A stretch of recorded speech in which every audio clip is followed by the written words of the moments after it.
Mesdames, Messieurs, bonjour et merci de nous rejoindre pour ce journal célébration de la Journée internationale des jeunes filles dans le secteur des technologies, de l'information et de la communication. Le Bénin a pour la première fois célébré l'événement. On en parle dans ce journal.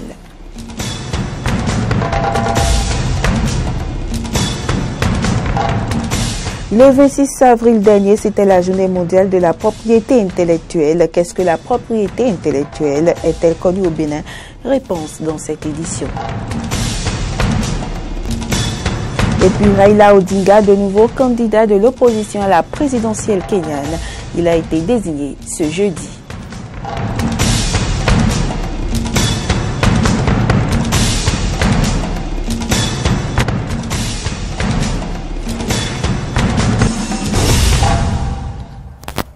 Bienvenue dans ce journal. Célébration pour la première fois au Bénin de la Journée internationale des jeunes filles dans le secteur des technologies, de l'information et de la communication. Ce 27 avril 2017, le ministère de l'économie numérique et de la communication a organisé une cérémonie officielle de lancement à Cotonou. C'est un reportage de l'agence France Presse. Nous devons encourager les élèves et étudiants, et plus particulièrement les étudiantes, à emprunter les filières d'ingénierie, d'informatique, de mathématiques, dans l'espoir d'avoir dans les années à venir plus de femmes dans le secteur des TIC. Cela est une nécessité au regard de la situation de la représentativité des femmes dans les entreprises et organismes du secteur. D'où l'engagement de la première autorité des technologies de l'information et de la communication au Bénin de réussir à intéresser les jeunes filles aux TIC. L'objectif de la première édition au Bénin de la Journée internationale des jeunes filles dans le secteur des TIC est de créer un environnement international d'emploi pour la gente féminine. Le thème de cette journée est TIC et opportunités d'emploi pour les jeunes filles.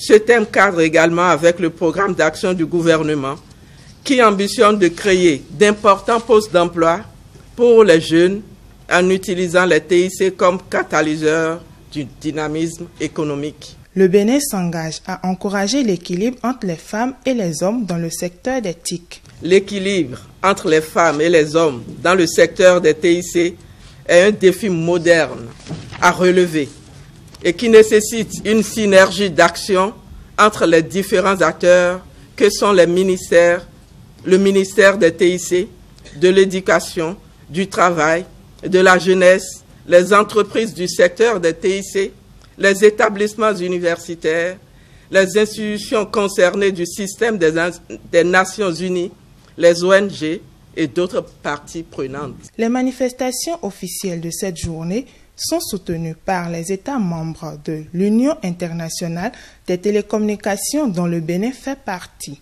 Ces manifestations ont eu lieu dans la salle de conférence de Bénin Télécom et comptent se solder avec la mise en place d'un réseau des femmes du TIC.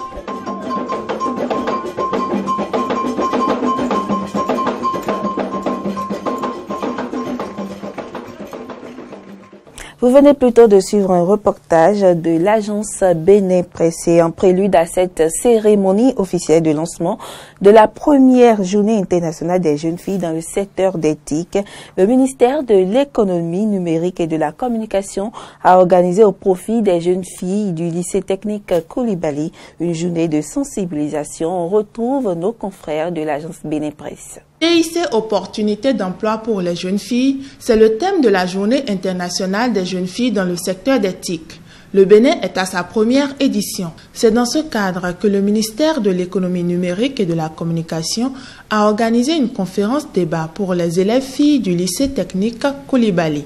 C'est dans ce lycée-là qu'il y a plusieurs secteurs industriels qui forment des filles normalement en informatique et maintenance industrielle. Donc nous sommes là pour leur montrer un peu les opportunités qu'elles ont en faisant ces métiers-là. Nous sommes là pour montrer à ceux qui n'ont pas fait l'informatique de base qu'elles peuvent entreprendre dans ces métiers. Les jeunes filles se sont intéressées aux 7 familles de métiers présentées au cours de cette conférence. On nous a sensibilisés sur les métiers que la TIC nous offre.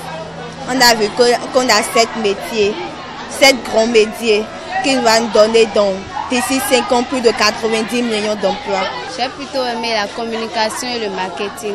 Bon, je fais la gestion, donc je pense que côté marketing, je pourrais un peu, c'est ce qui m'intéresse dedans, quoi. La communicatrice, au vu de son parcours, invite les jeunes filles à s'intéresser à ces métiers porteurs. C'est un plaisir pour moi de dévisser un ordinateur et de voir une panne, de détecter une panne au niveau de l'ordinateur. Donc je suis vraiment contente du métier que j'ai choisi. Je conseille à mes sœurs de faire comme moi. La cérémonie officielle de célébration de cette journée va se dérouler demain, jeudi 27 avril, dans la salle de conférence de Bénin Télécom. Et d'une journée à une autre, la communauté internationale a célébré ce mercredi 26 avril 2017 la journée mondiale de la propriété intellectuelle. Au Bénin, la propriété intellectuelle est-elle connue? Que signifie-t-elle? Réponse dans ce reportage de Mori Agua. Pierre Dessouyovo, enseignant-chercheur d'université, a inventé un matériel qui permet la préparation du langouin dans de bonnes conditions d'hygiène. Il s'agit là d'une création de l'esprit. La propriété intellectuelle est le mode par lequel on protège les créations de l'esprit. Elle comprend deux branches. La branche de la propriété littéraire et artistique et la propriété industrielle. Au niveau de notre pays, la propriété littéraire et artistique est gérée par le BUBEDRA sous la tutelle du ministère de la Culture. La propriété industrielle est gérée par l'ANAPI qui est sous la tutelle du ministère de l'Industrie. Chaque jour, de nombreux Béninois travaillent pour inventer de nouvelles œuvres. Mais sont-ils conscients de l'existence d'une procédure de protection des œuvres d'esprit? La protection d'une œuvre est une démarche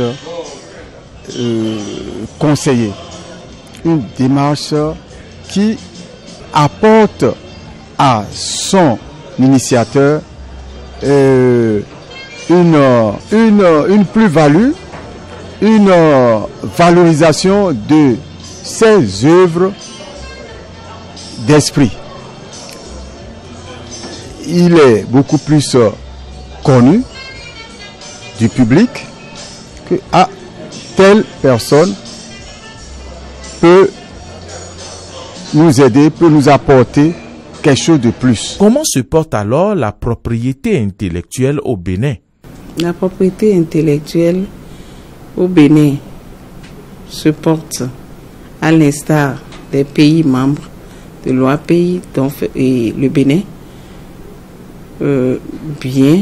bien, parce que c'est une nouvelle matière que la population est en train de découvrir. Aujourd'hui, nous avons beaucoup avancé. Et en termes d'avancement, nous devons retenir que de plus en plus, les chercheurs, les inventeurs comprennent l'importance de la protection de leurs œuvres. Si certains inventeurs béninois ignorent encore qu'il est possible de protéger leurs œuvres d'esprit, la directrice de l'Agence nationale de la propriété intellectuelle parle des actions de sensibilisation. L'ANAPI fait beaucoup de sensibilisation. Nous avons des cibles. Nous allons vers ces cibles-là, nous leur apportons l'information nécessaire et nous travaillons aussi avec les centres de recherche, les universités. Nous menons régulièrement des activités en direction des étudiants pour leur faire comprendre le réflexe de protection. Parce que vous imaginez, quand vous avez inventé ou bien vous avez innové, il ne faut pas divulguer. Il faut aller à la protection. Autrement, on vous arracherait votre invention. Il est possible encore que la propriété intellectuelle aille mieux au Bénin afin de se mettre véritablement au service du développement. L'opération de collecte des dossiers pour l'immatriculation des engins à 2 roues et la fixation des plaques dans certains arrondissements d'Abomey-Calavi et Cotonou continue toujours, mais sans affluence. C'est le constat fait par une équipe de notre rédaction qui a sillonné quelques postes de ces arrondissements pour la phase pilote 2. C'est un reportage de Aristide Setti et Denis Maroya. Conformément aux décisions du gouvernement, la deuxième phase pilote de l'opération de collecte des dossiers pour l'immatriculation des engins à 2 roues dans certaines communes du Bénin et la fixation des plaques continue. Dans certains arrondissements d'Abomey-Calavi, plus précisément de Godomé, et dans les 9e et 10e arrondissements de Cotonou, le constat reste intact. Les agents sont au poste, mais les propriétaires des engins sont quasiment absents pour les différentes opérations. Ça se déroule, mais les gens ne sortent pas comme cela se doit. Donc, constatez que comme il n'y a pas, comme il n'y a pas bâton derrière, bon, les Béninois n'aiment pas manifester. Nous faisons la fixation juste dehors, donc tous ceux qui passent, ils nous voient. Mais nous aimerions que vraiment ils viennent encore plus, parce qu'il y a encore plein de plaques qui sont là.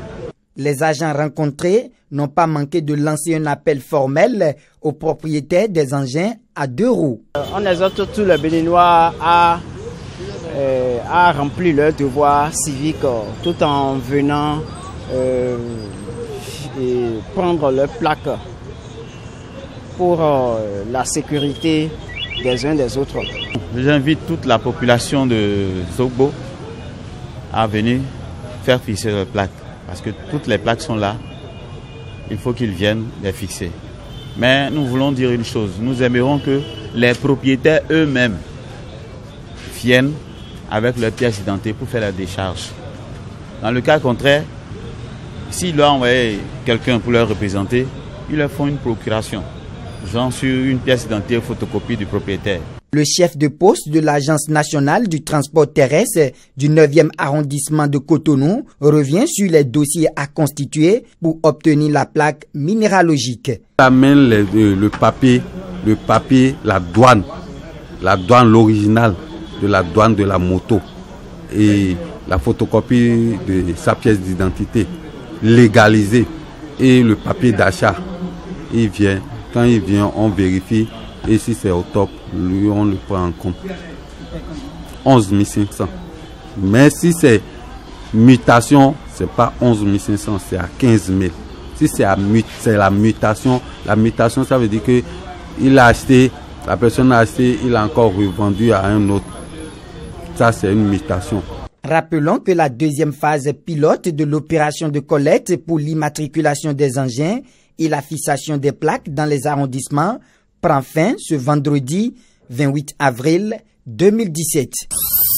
Sur le continent, l'ex-premier ministre kenyan Raila Odinga, désigné jeudi candidat de la coalition de l'opposition pour la présidentielle du 8 août prochain, affrontera le chef de l'État sortant, Uhuru Kenyatta, dans une réédition de l'élection de 2013. Sa défaite au premier tour de la présidentielle de 2013 face à Uhuru Kenyatta devait sonner la fin de sa carrière politique après 2 échecs en 2017 et 2007. 4 ans plus tard, celui qui n'a plus aucun mandat électif n'en reste pas moins le leader le plus charismatique et le plus populaire de l'opposition au Kenya. On écoute un extrait des propos du candidat de l'opposition. C'est un grand honneur que mes frères m'ont accordé en me présentant comme la personne qui sera le porte-drapeau de la National Super Alliance NASA lors de la prochaine élection. Sisi tuko kama timu ya pembe tano. Nous sommes comme une équipe, le Pentagone.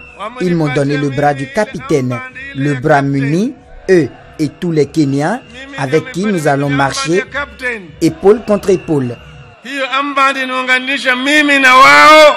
I am the first among equals.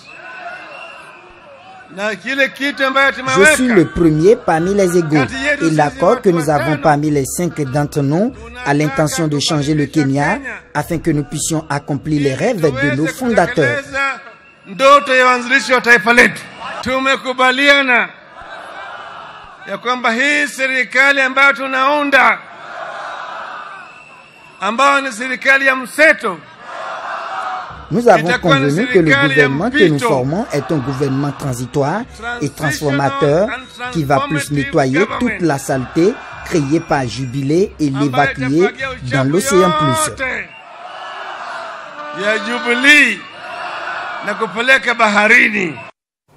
L'ex-président tchadien Hissène Habré a définitivement été condamné ce jeudi à la prison à vie pour crime contre l'humanité. Un verdict rendu à l'issue de son procès en appel devant un tribunal spécial africain siégeant à Dakar. Ce jugement confirme un jugement en première instance rendu en mai 2016 par les chambres africaines extraordinaires créées en vertu d'un accord entre l'Union africaine et le Sénégal où Hissène Habré s'est réfugié après avoir été renversé en décembre 1990 par l'actuel président tchadien Idriss Déby Itno. Il purgera sa peine au Sénégal ou dans un autre pays de l'Union africaine. On écoute ce propos du président de la Cour. Acquitte Hissène Habré du chef de viol par commission directe sur Khalida Hassan. Dit que cette affirmation partielle n'a aucun effet sur la peine prononcée par la Chambre d'assises. Rejette les autres moyens d'appel et confirme en conséquence la décision sur l'action publique en ses autres dispositions. Manager d'un casino de jour, gardienne de cochons le reste du temps, Leslie Gilles a fondé un refuge pour animaux et s'est retrouvée avec des centaines de cochons nés abandonnés par leurs propriétaires à l'âge adulte. Reportage. Tous les cochons sont égaux, mais certains sont plus égaux que d'autres, comme ces deux chouchous, Michael et Misty. Ils vivent avec près de 300 autres congénères dans ce refuge au nord de Johannesburg. Leslie Giles a fondé ce sanctuaire en 2004 pour sauver des chiens, mais elle s'est retrouvée submergée par des cochons domestiques dont leur propriétaire ne voulait plus. Aujourd'hui, nous avons 271 cochons qui vivent ici et nous ne pouvons pas en prendre plus. Il faut créer d'autres refuges pour cochons, vraiment. Marlène van der Berg a eu l'un de ces cochons nains. À l'achat, on lui avait promis qu'il resterait miniature. Mais les cochons nains adultes peuvent peser jusqu'à 70 kilos. Et Marlène n'en revenait pas de la taille que Bacon avait atteint. Ils sont tout mignons et adorables quand ils sont bébés. Et puis ils grandissent. C'est comme tout, ça grandit. Et les gens les abandonnent. En semaine, Leslie est manager d'un casino. L'essentiel de son salaire passe en frais pour nourrir et abriter les cochons réfugiés. Mais malgré tous ses efforts, elle en est persuadée, certains gorets dépriment. J'ai vu des cochons rester contre un mur sans bouger, refuser de se nourrir et se laisser mourir de faim, littéralement, parce que leur famille leur manque. Pour eux, leur famille, c'est leur troupeau. Ils ne comprennent pas pourquoi ils sont abandonnés. Oui, il y a plein d'autres animaux ici, mais ils avaient une famille et cette famille les a abandonnés. La dépression chez les cochons est un vrai problème auquel les refuges doivent faire face. Au moins, ces cochons ne finiront pas à la rôtissoire. Les plus chanceux feront même de vieux os. Et puis, en Tunisie, le trafic marin prend de l'ampleur. Tout feu éteint, le navire de la garde maritime scrute le large. Dans un silence total, au loin se trouve l'Italie, origine et destination de multiples trafics à bord de vedettes ultra rapides qui inquiètent le pays. Depuis sa cabine de pilotage, le commandant Mohamed Nasser scrute les écrans des radars. Avec son équipage de la garde nationale maritime tunisienne, il est à la recherche de trafiquants d'un nouveau genre. Pour mener leur trafic, ils utilisent des vedettes ultra rapides entre la Tunisie et l'Italie toute proche. Nous avons fait échouer des opérations dans lesquelles des Tunisiens en provenance du nord de la Méditerranée étaient impliqués. Ils viennent seuls et on trouve des devises, des cigarettes. Ce sont des choses qui existent. Depuis longtemps, des migrants prennent la mer en direction de l'Italie depuis la Tunisie. Mais ces derniers mois, de nouveaux trafics ont émergé, cette fois dans le sens nord-sud. En mars 2017, les gardes-côtes tunisiens ont mis la main sur plus de 31 kilos de cocaïne larguée dans les eaux tunisiennes par une vedette rapide. Avec cette opération et avec nos investigations sur ce nouveau phénomène qui a commencé à émerger surtout depuis l'année écoulée, nous prévoyons d'autres opérations puisqu'il y a des quantités aussi importantes. Donc on doit s'adapter à ce nouveau danger. La révolution de 2011, qui a renversé le régime de Ben Ali, a laissé place à un vide sécuritaire. Et des trafiquants en tout genre s'y sont engouffrés. Les circuits de la contrebande étaient bien connus et bien maîtrisés par les proches du régime. Et de ce fait-là, il n'y avait pas de contrebande d'armes et de drogue. C'était presque une condition du contrat. D'après les gardes-côtes, des réseaux internationaux ont pu installer des antennes en Tunisie, profitant des bouleversements politiques. Un défi de plus pour ce pays toujours en pleine transition depuis le printemps arabe. Mesdames, Messieurs, c'est tout pour ce 13h. Merci pour l'attention et à demain.